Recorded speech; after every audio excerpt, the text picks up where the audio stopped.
कहानी के शुरू में हम एक बच्ची को देखते हैं जिसका नाम मैडलिन था, जो बैठी अपनी मॉम से पूछ रही थी कि मॉम डैड कब आएंगे और क्या काम करते हैं। जिस पर मैडलिन की मॉम बताती है कि वो लोगों की जान लेने वाले डॉक्टर हैं और वो वापस कभी नहीं आएंगे। फिर मैडलिन अपनी मॉम की दवाइयाँ लेने ऊपर चली जाती है। तभी उनके घर में एक आदमी आता है जिसने मास्क पहना हुआ था। वो मैडलिन की मॉम से पूछता है कि तुम्हारे हस्बैंड कहाँ पर हैं? उसकी मॉम जवाब देती है वो यहाँ पर नहीं है और शायद कभी नहीं आएंगे। पर तुम कौन हो और तुम्हें क्या काम था? वो आदमी बताता है कि तुम्हारे हस्बैंड ने मेरी पूरी फैमिली को मार दिया, और ये कहकर मैडलिन की मॉम को मार देता है। ऊपर मैडलिन भी गोलियों की आवाज सुन रही थी। वो आदमी अब मैडलिन को भी घर में ढूंढ रहा था। जब वो उसके कमरे में पहुंचता है तो उसको भी मारने की कोशिश करता है, पर मैडलिन उस पर ही अपनी गन से गोलियां चला देती है और उस मास्क वाले आदमी को मार देती है। फिर उसकी लाश को ठिकाने लगाने बाहर लेकर जाती है। तभी वो मास्क वाला आदमी जिंदा हो जाता है। मैडलिन जब देखती है कि वो जिंदा है तो डरकर भागने लगती है। तभी मैडलिन भागते हुए पानी के अंदर गिर जाती है, क्योंकि वहाँ पर बर्फ की तह बहुत पतली थी। वो मास्क वाला आदमी जब ऐसे देखता है तो काफी परेशान हो जाता है, और मैडलिन को ऐसे देखकर उसे अपनी फैमिली की याद आ रही थी कि वो कैसे तड़प तड़प कर मर गए थे। इसलिए वो वहाँ पर बर्फ की तह पर गोलियां चलाकर उसे तोड़ देता है, ताकि मैडलिन खुद आसानी से वहां से निकल सके। और फिर वहां से मैडलिन को बिना कुछ कहे चला जाता है। फिर हमें काफी सालों बाद का वक्त दिखाया जाता है। मैडलिन अब बड़ी हो चुकी थी, जो एक समंदर में तैर रही थी। फिर हम इस मूवी के मेन कैरेक्टर को देखते हैं जिसका नाम जेम्स बॉन्ड था, जो मैडलिन से कह रहा था कि तुम इतने वक्त से कहाँ पर थी। फिर जेम्स उसको अपने साथ एक होटल में लेकर जाता है, जहाँ पर दोनों वक्त गुजारते हैं। यहाँ पर जेम्स कहता है कि मैडलिन, मैं तुम्हें कितने वक्त से जानता हूँ, मगर मुझे आज तक तुम्हारी फैमिली के बारे में कुछ भी नहीं पता। तुम कहाँ से आई हो, कौन हो? मैडलिन कहती है मैं तुम्हें सब कुछ बताऊंगी, पर तुम्हें अपनी एक पुरानी दोस्त की कब्र पर जाकर पहले उसे माफ करना होगा, और उसके बारे में मुझे एक एक बात बतानी होगी, क्योंकि जिस लड़की के बारे में मैडलिन बात कर रही थी उसने जेम्स को धोखा दिया था। इसी वजह से मैडलिन उसे ये सब करने का कह रही थी। जब जेम्स अपनी दोस्त की कब्र पर जाता है तो उसे वहाँ पर एक सिंबल निशान मिलता है, पर तभी वहाँ एक जोरदार धमाका होता है जिससे जेम्स दूर जाकर गिरता है। उधर ही एक गाड़ी भी थी जो जेम्स को मारने की कोशिश कर रही थी। जेम्स वहां से भागता है और उन लोगों से लड़ाई करने लगता है। वो एक आदमी का गला दबाते हुए उससे पूछता है कि तुम्हें किसने बताया मैं यहाँ पर हूँ? वो आदमी कहता है क्या तुम जानते हो जिस लड़की के साथ तुम रहते हो वो उसी आदमी की बेटी है जिसको तुमने बहुत सालों पहले मार दिया था। जेम्स अब बाइक लेकर मैडलिन के पास आता है और कहता है कि उन लोगों को कैसे पता चला कि मैं कब्रिस्तान गया था, और उसके डैड का नाम लेकर पूछता है वो तुम्हारी क्या लगते हैं। मैडलिन उससे कहती है क्या तुम पागल हो, मैं किसी को नहीं जानती, और मैं किसी को क्यों कहूंगी कि कोई तुम्हारी जान ले ले। जेम्स को उस पर गुस्सा आ रहा था। वो मैडलिन को लेकर अपने साथ चला जाता है। तभी मैडलिन के फोन पर किसी की कॉल आई थी। जेम्स जब उस कॉल को सुनता है तो वो आदमी कह रहा था कि मैडलिन, तुम्हारे ऊपर तो तुम्हारे डैड नाज कर रहे होंगे। तभी वहाँ पर बहुत से गुंडे जेम्स की गाड़ी पर हमला कर देते हैं, पर जेम्स की गाड़ी बुलेट प्रूफ थी, उस पर गोलियों का कोई असर नहीं होता। वो अपनी नई टेक्नोलॉजी वाली गाड़ी से उन गुंडों पर गोलियां चलाकर हमला कर देता है,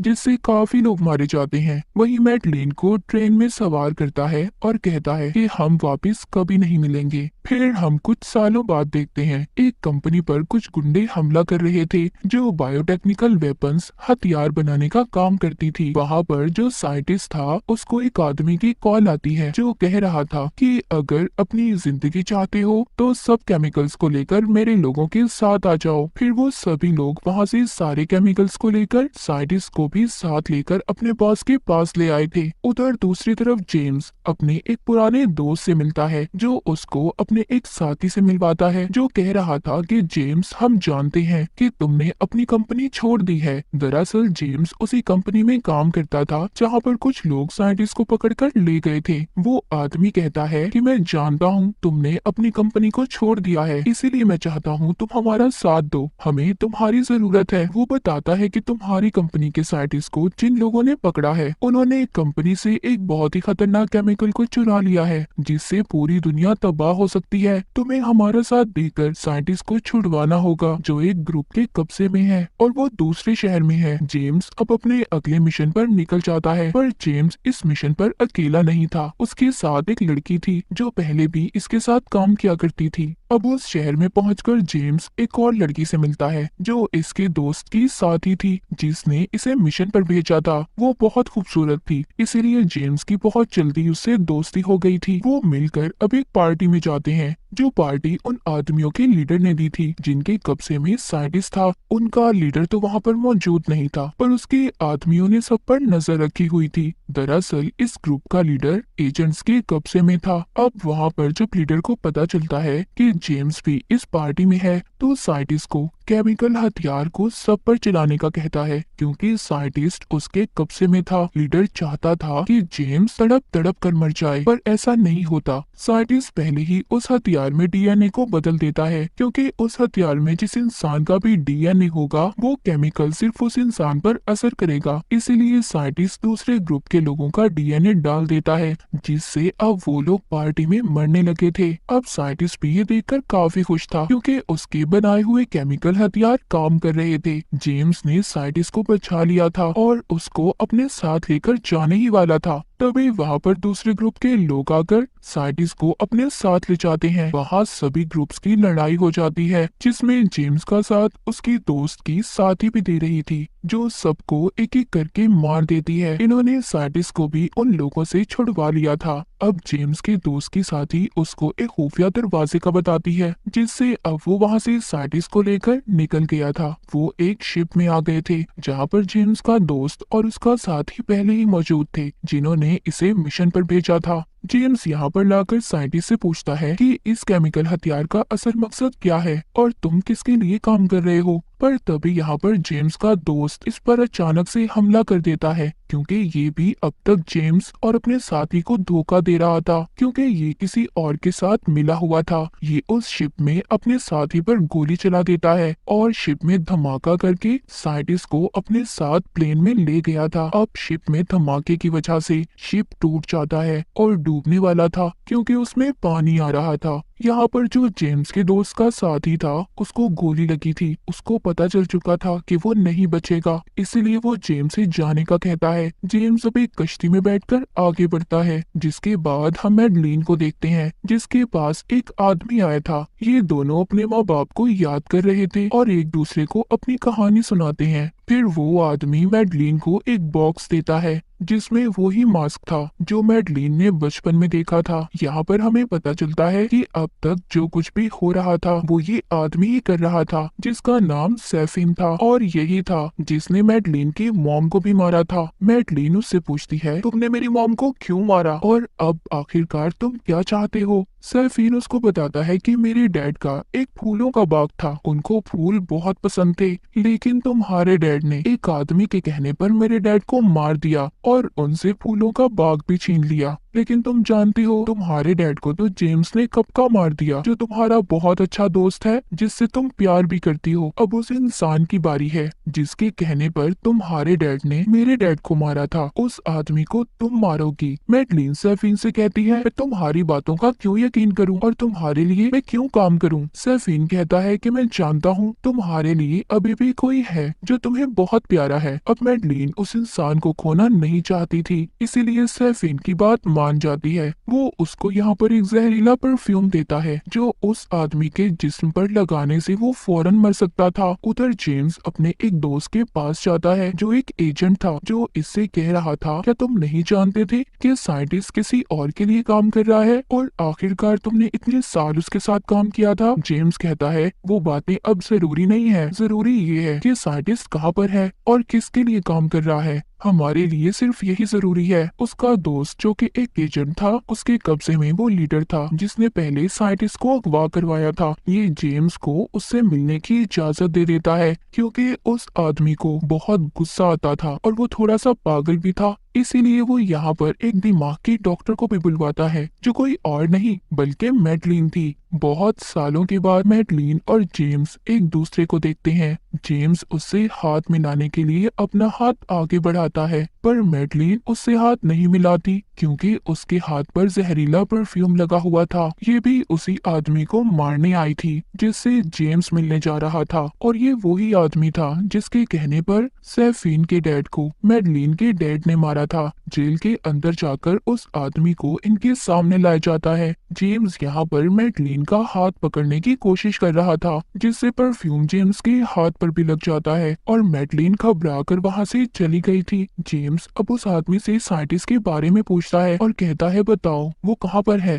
पर वो उसको कुछ नहीं बता रहा था, उल्टा उसके माजी के बारे में बात करके उसे गुस्सा दिलवाने की कोशिश कर रहा था ताकि वो यहाँ पर गुस्से में उस पर हाथ उठाए, जिससे उसे इस बात की सजा मिलेगी। जेम्स ऐसा ही करता है, उस आदमी का गला पकड़ लेता है। वो आदमी जेम्स से कहता है कि तुम एक बहुत ही खुदगर्ज इंसान हो, तुम मैडलिन के नहीं हो सकी तो किसी और की क्या होगी। जिस बात पर तुमने उसे छोड़ा था सारा प्लान मेरा था। ये सब सुनकर जेम्स उसको छोड़कर बाहर चला जाता है, जिससे बाद में पता चलता है कि वो आदमी अचानक से मर गया था क्योंकि जेम्स के हाथ पर जहरीला परफ्यूम लगा हुआ था जो सिर्फ इसी आदमी के डीएनए के लिए बनाया गया था। सभी उस आदमी को मरा देख परेशान हो गए थे और सोचते हैं कि कौन है जो हमें उस इंसान तक लेकर जाएगा जिसके लिए साइंटिस्ट काम कर रहा है। वहीं पर इनकी एक असिस्टेंट कहती है क्या जेम्स तुम जानते हो मैडलिन अभी इस वक्त कहाँ पर है, क्योंकि अब वही हमें बता सकती है कि ये जहर उसे किसने दिया था। जेम्स अब मैडलिन को ढूंढता हुआ उसके पुराने घर में आ गया था, जहाँ पर वो उसको बताता है कि मुझे उस आदमी ने बता दिया है कि तुमने मुझे धोखा नहीं दिया था, हो सके तो मुझे माफ कर देना, पर मैं अब भी यहाँ अपने काम से आया हूँ। क्या तुम मुझे बता सकती हो कि वो आदमी कौन था जिसने तुम्हें जहर दिया था उस इंसान को मारने के लिए। मैडलिन इसको अपने डैड के कमरे में लेकर जाती है, जहाँ पर इसको बताती है, वो उसको बताती है जो आदमी जेल में मर गया उसने मेरे डैड को एक फैमिली को मारने का कहा था। मेरे डैड ने सबको मार दिया, पर उनमें से एक बच गया जो अभी भी जिंदा है। उनका एक आइलैंड था जिसमें फूलों का बाग था और उस इंसान का नाम सैफीन है जो अभी भी जिंदा है। उसी ने मुझे वो जहर दिया था और उसके इरादे कुछ ठीक नहीं है। वो उन्हीं पौधों में जहरीले केमिकल डालकर दुनिया को खत्म करना चाहता है और तुम्हारा दोस्त जिसने तुम्हें धोखा दिया था उन्हीं लोगों के साथ मिलकर काम कर रहा है। उधर ही मैडलिन जेम्स को एक छोटी बच्ची से भी मिलवाती है जो इन दोनों की बेटी थी, जिसके बारे में मैडलिन ने कभी भी नहीं बताया था। तभी उधर कुछ लोग आ जाते हैं। मैडलिन जानती थी कि ये सैफीन के गुंडे हैं क्योंकि वो नहीं चाहता था कि उसके आइलैंड के बारे में किसी को कुछ भी पता चले। जेम्स अपनी बेटी और मैडलिन को लेकर वहाँ से भागता है, पर वो लोग इन पर हमला कर रहे थे। अब जेम्स जंगल की तरफ आ गया था। मैडलिन और अपनी बेटी को एक झोपड़ी में बिठाकर खुद उन लोगों से लड़ने चला जाता है। ये एक के बाद एक उन लोगों को मार रहा था। तभी इस लड़ाई का फायदा उठाकर सैफीन वहाँ से मैडलिन और उसकी बेटी को अपने हेलीकॉप्टर में बिठाकर ले जाता है। ये मैडलिन को अपना एक बाग दिखाता है जिससे दुनिया की आबादी को रोकने वाला था। वो अपनी फैमिली का बदला मैडलिन से ले रहा था। उसकी बेटी को उससे अलग कर देता है। यहाँ पर आइलैंड पर जेम्स और उसकी एक साथी भी पहुंच गए थे जिनके साथ जीपीएस लगा हुआ था। वहाँ पर आते ही जेम्स और उसकी साथी साइंटिस्ट को बंदी बना लेते हैं, पर यहाँ पर एक स्पीकर के जरिए सैफीन उससे बात करता है। जेम्स कितनी अजीब बात है ना, मेरे पास तुम्हारी दो अमानतें हैं, क्यों ना हम बैठकर बात कर लें। अब जेम्स अपनी साथी के हवाले साइंटिस्ट को करता है और खुद सैफीन से बात करने जाता है। सैफीन के पास जेम्स की बेटी थी। वो उससे कहता है देखो मैं खून खराबा नहीं चाहता और तुम आराम से मेरे आदमी को मेरे हवाले कर दो, अपनी फैमिली को लेकर चुपचाप यहाँ से चले जाओ। और हाँ, अगर तुमने मेरे जहरीले पौधों को खराब करने की कोशिश की तो अच्छा नहीं होगा, मैं तुम्हें ऐसी मौत मारूंगा कि तुम सोच भी नहीं सकते। ये सुनकर जेम्स को बहुत गुस्सा आ गया था। वो सैफीन पर हमला कर देता है, पर वो एक अंडरग्राउंड रास्ते से गायब हो गया था। अब खैर जेम्स किसी तरह मैडलिन और अपनी बेटी को ढूंढ लेता है। उधर साइंटिस्ट को भी जेम्स के साथ ही केमिकल वाले पानी में गिराकर मार देती है। उधर जेम्स को उसका एजेंट दोस्त बताता है कुछ हेलीकॉप्टर उस आइलैंड की तरफ आ रहे हैं उन जहरीले पौधों को लेने, तुम्हें जल्दी उन्हें खत्म करना होगा। जेम्स मैडलिन और अपनी बेटी को अपनी साथी के हवाले करता है है जो उन्हें यहाँ से ले जाती है और उस आइलैंड पर मिसाइल से हमला करवाने का कहता है ताकि उस आइलैंड को तबाह कर सके। लेकिन जब सैफीन को ये बात पता चलती है तो वो बड़े बड़े डोम से उन्हें सील्ड बंद कर देता है ताकि मिसाइल्स अंदर ना आ सकें, पर जेम्स उन्हें हटा देता है। अब यहाँ पर सैफीन और जेम्स की लड़ाई हो जाती है जिसमें सैफीन तो मारा गया था, पर मरते मरते वो एक जहरीली दवा जेम्स के जिस्म पर लगा देता है जो ऐसा जहर था कि जेम्स जिसको भी हाथ लगाएगा उस इंसान की मौत हो जाएगी। जेम्स का दोस्त उसको बताता है कि इस जहर का कोई एंटीडोट, कोई तोड़ नहीं है। अब वो वक्त आ गया था, जेम्स मरने ही वाला था। मरने से पहले वो मैडलिन से बात करता है और उसे बताता है कि वो उससे बहुत प्यार करता था, जिसके बाद आसमान की तरफ अपना चेहरा करके खड़ा हो जाता है। वो मिसाइल्स के आते ही उन जहरीले पौधों के साथ मारा गया था। ये देखकर सब बहुत दुखी हो गए थे। मैडलिन भी बहुत रो रही थी। जेम्स ने इस सबको बचाने की खातिर अपनी जान दे दी थी और जेम्स की इसी बहादुरी के साथ ये मूवी यहीं पर खत्म हो जाती है।